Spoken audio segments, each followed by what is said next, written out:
Olá, começa agora mais uma edição do programa Gente em Destaque, aqui na TV Câmara Jacareí, a TV pública da cidade. A minha convidada hoje é a atleta e professora Sara Medeiros. Muito obrigado pela sua presença aqui no nosso programa. Obrigada, Rodrigo, pelo convite. É um prazer estar aqui novamente, né? Queria começar essa entrevista falando um pouquinho sobre a sua infância, né? Você é nascida em Jacareí. Isso.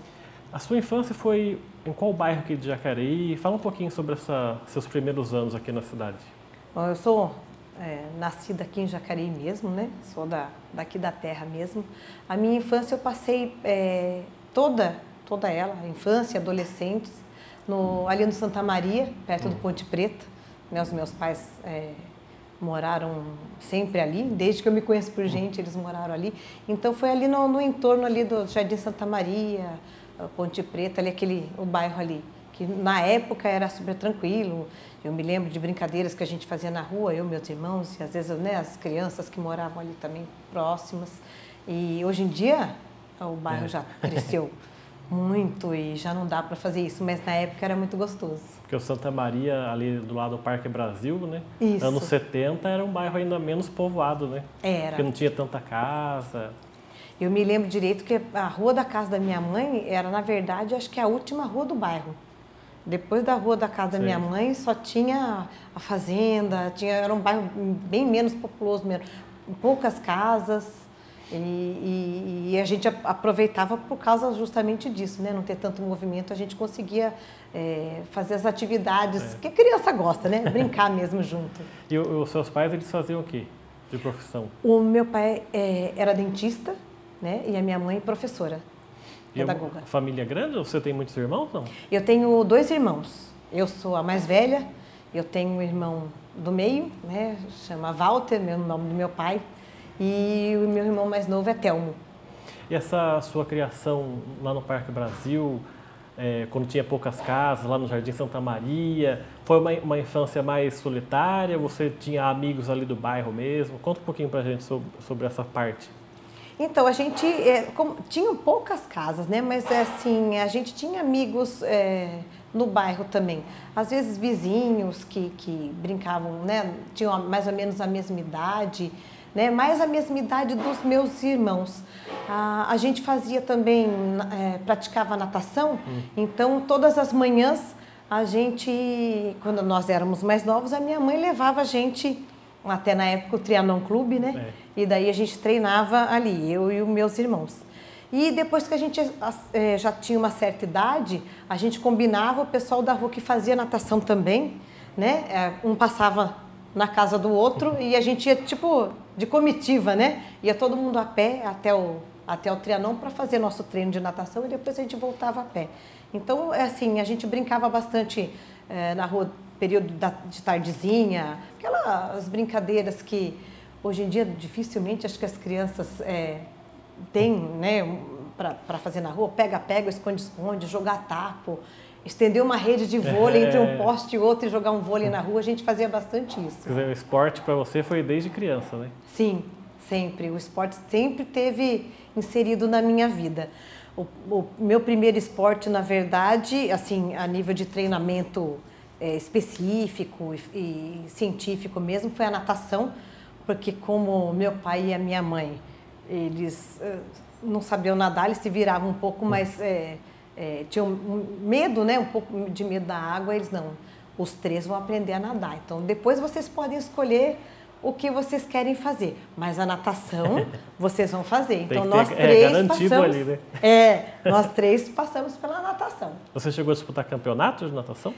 Até cheguei, fui competir em São Paulo, no Esporte Clube Espéria, acho que ainda tem o Espéria ainda, a gente ia competir em São Paulo. Tinha as competições no próprio Trianon, tinha as competições, já desde novinho, os técnicos, né, da iniciação também estimulavam a gente a fazer as provas, até o meu professor de natação tinha as provinhas lá da gente atravessar a piscininha, antes da gente chegar na época de aperfeiçoamento, essas coisas para ir para a piscina grande, a gente fazia essas provas na piscininha lá, você ganhava um diploma, ganhava uma medalhinha. Então essa coisa veio vindo para mim já, desde a infância, já veio vindo muito forte. E esse aprendizado seu todo na natação, até disputa de campeonatos, isso é interrompido na adolescência ou você continua praticando esporte? Na verdade, eu nadei até mais ou menos uns 15, 16 anos eu nadei. Eu acho que por volta disso aí. Aí eu dei uma parada, porque daí, depois eu entrei ensino médio, daí eu fui fazer, na verdade, a gente fiz o primeiro básico, depois eu sou da época do magistério, né? E aí eu fiz o magistério e logo depois que saí também entrei na faculdade de educação física e depois eu fui voltar a treinar só depois de adulta mesmo. Essa escolha da educação física foi uma escolha natural para você? Você queria trabalhar com esporte? Queria, gostava muito de esporte, sempre gostei muito de esporte. E dentro da faculdade eu fui aprender vários outros esportes também. Na escola eu gostava muito de praticar. A gente, na época, estudava no Silva Prado. Né? E a gente tinha o time de vôlei, eu gostava de treinar. Eu nunca fui da equipe de treinamento do Silva Prado, mas nas aulas de educação física eu sempre participava. Né? Então sempre gostei muito de esporte. E quando eu entrei na faculdade, esse leque do esporte foi se abrindo também para mim. Então fui aprendendo a gostar de outros esportes. E um esporte que me chamou muita atenção, que depois eu fiquei apaixonada por esse esporte, foi o atletismo. Né, que veio. Na época eu entrei na faculdade pensando na natação. Falei, nossa, eu nadei tanto, acho que vou fazer a faculdade. E o meu pai até falava, você não quer trabalhar com natação? Eu falei, até gostaria de trabalhar com natação, né? Que foi uma coisa que veio na vida comigo. E depois que eu entrei na faculdade, eu vi outros esportes e acabei me apaixonando pelo atletismo e depois vim voltar a ser atleta. Voltei a ser atleta não da natação, mas do atletismo. E essa é interessante, porque eu estava lendo algumas entrevistas que você deu, né? E você começou a treinar o atletismo mesmo mais firme por causa de uma operação de apendicite, né? Foi. Eu fiquei muito tempo parada, né? Porque depois, né, fiz a faculdade, aí comecei a trabalhar na área, então você aí pega a aula de manhã, de tarde, de noite, enfim. E daí você otimiza seu horário até onde você pode e a gente mesmo não pratica, né? Depois o que a gente fala pro outro, a gente às vezes mesmo não faz. Então a gente, o que aconteceu comigo? Aconteceu esse imprevisto na minha vida, né? Que foi uma crise de apêndice.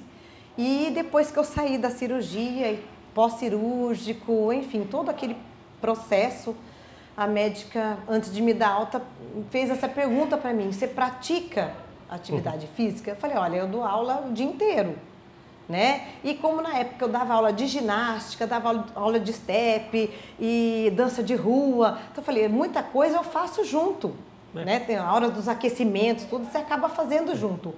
Daí ela olhou para mim e falou assim, não, você não está entendendo o que eu estou perguntando. Estou perguntando se você tem o seu horário de fazer atividade física. Eu falei, olha, sinceramente, não, é assim, é esporádico.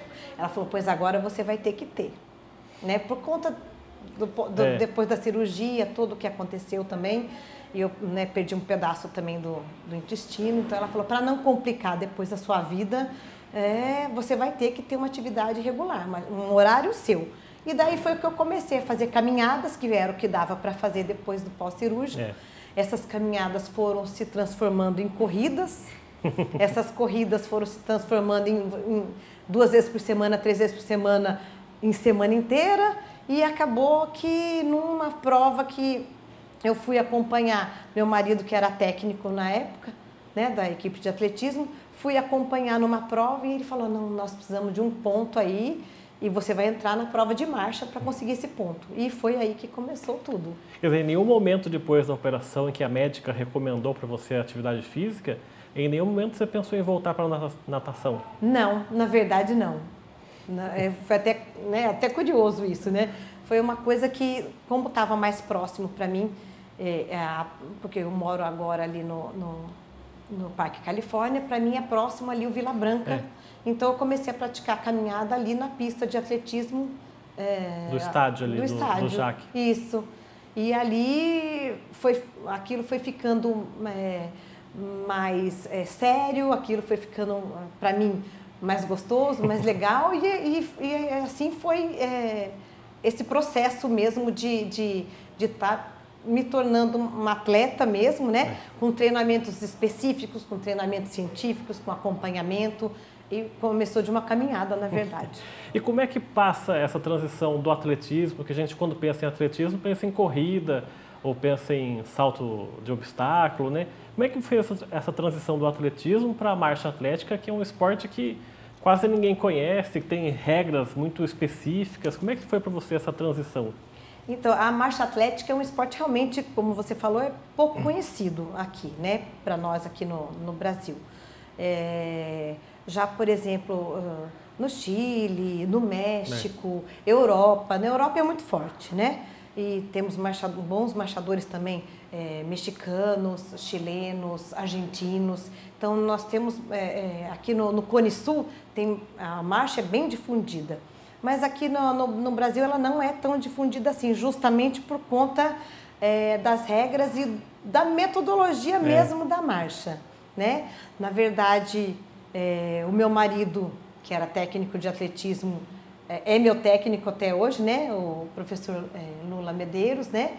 Ele é meu técnico até hoje. E no começo, quando eu me engajei na marcha, nós tivemos que procurar literaturas, tivemos que procurar... Ele foi procurando se especializar na marcha mesmo, porque tinha pouca coisa aqui à nossa disposição, né? E justamente por conta de regras, como você falou, é uma regra meia complicada. A metodologia de estar fazendo, quer dizer, eu não posso caminhar e eu não posso correr. Porque a marcha, uma das regras básicas da marcha é que eu tenho que manter sempre o contato com o solo. Um dos pés tem que estar no solo. Sempre. Então, não tem aquela fase... a caminhada não tem essa fase muito de boa, a não ser que você faça uma caminhada muito forte e comece um trotezinho, aí tem aquela fase aérea, né? Porque a corrida, tem uma fase da corrida que quase a gente não vê, mas é uma fase aérea, onde seus dois pés estão sem o contato no solo. A marcha eu já não posso fazer isso, sempre um dos pés tem que estar em contato com o solo. Por isso, aquela aparência, por falar, é aquela caminhada que você faz meio rebolando? Porque você tem que estar fazendo esse deslocamento de quadril, porque a sua perna tem que entrar sempre com o seu joelho em hiperextensão. O joelho não pode estar fletido, não pode estar dobrado quando você está com ele à frente. Então, para você fazer essa transição de uma perna para a outra, se você não fizer esse deslocamento do quadril lateral, né, você não consegue fazer o passo, não consegue progredir. Então, por isso dá aquela impressão de você estar meio que andando rebolando. Parece que você está desfilando, na verdade, né? É uma situação até engraçada. Mas você não pode deixar de fazer esse movimento, porque sem esse movimento você não consegue a progressão, né? Tá certo, a gente vai fazer então o nosso primeiro intervalo aqui no nosso programa.